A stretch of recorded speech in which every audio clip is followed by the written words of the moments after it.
Soy Dani. Howdy everybody. Dani here and Draco and Nim, because I just can't sit on the floor without being joined by my friends.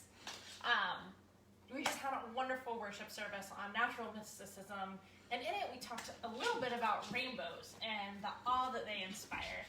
And Reverend Tim made this wonderful reference about Unitarian Universalism being the rainbow of religions and a bridge. And that has inspired today's activity. So before we get started, I'm going to go ahead and light our chalice. I will light it for the warmth of community and for the brightness of rainbows. So today, I want you to make a collage with me. Not any collage. I want you to make a rainbow collage. And if you don't know what a collage is, I've got an example right here. And this isn't the one that we're going to be making, but we made this in our Kids Connect class a couple of weeks ago. And it's all the ways that, and all the people that are our neighbors. So a collage is just a series of pictures mixed together and glued on a paper. So that's what I would like you to do today as we finish up. So this is what you're going to work on. You're going to work on making a collage, and I want to give you a little bit more detail on it.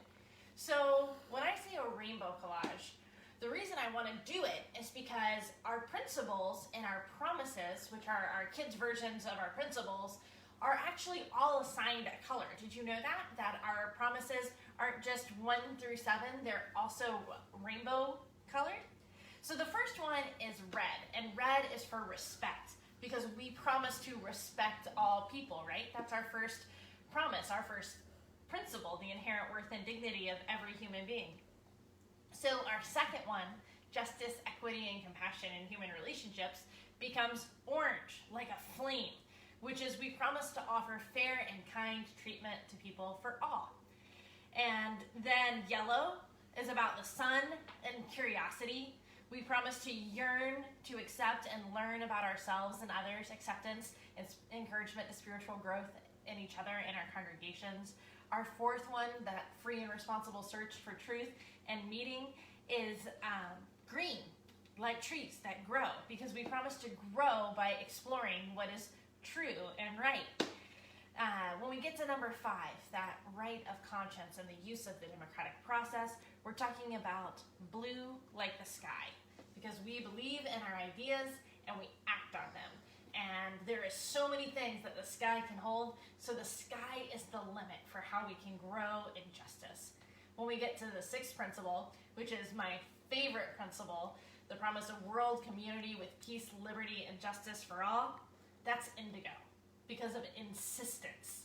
As the indigo color and that insistence that we can build that fair and peaceful world for everybody. And then our last principle, our 7th principle, that interconnected web, is represented by violet, because that's like our values. We value our home. So my hope for you and my assignment for you is to take these colors that we've just talked about and turn them into visual representations.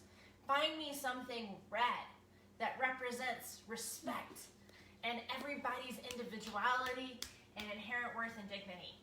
Find me something orange that reminds me of the flame and reminds you of the flame that inspires you to give everyone fair and kind treatment.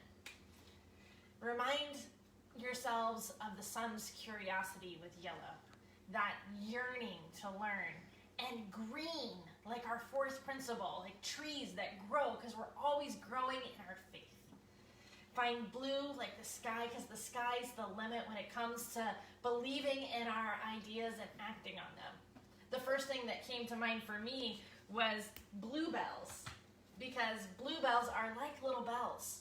And that blue principle is like a bell in our head reminding us of our conscience. Just like Theodore Parker's conscience reminded him when he was about to hit that turtle, it said, that's wrong. Indigo for insistence on how we help people. I wonder what imagery you can come up with indigo. Indigo imagery is kind of fun to say, isn't it? You want to say it with me 3 times fast? I bet you can't do it. Indigo imagery, indigo imagery, indigo imagery. Ha, I did it. And then last but not least, remember that violet and all that we value, especially our home earth. So I want to see the collages that you and your families make. Will you make them out of magazine pictures and cut them up and put them on paper like I did? Will you create a mosaic out of things that you find in your yard and go explore the great outdoors and nature this wonderful Memorial Day and find me a rainbow of colors and put them together? Will you use photography and post pictures next to one another and make a cool photo collage that you can post in the comments below? There's so much creativity and awesomeness inside you. I can't wait to see what you come up with. Before I go, I want to remind you that normally we have Kids Connect on Mondays, but this week, because of Memorial Day, we're having Kids Connect on Tuesday. So I'm going to go ahead and extinguish our chalice. I want you to remember that you are loved, you are cherished, and you, my friends, are never alone. Until next time, everyone.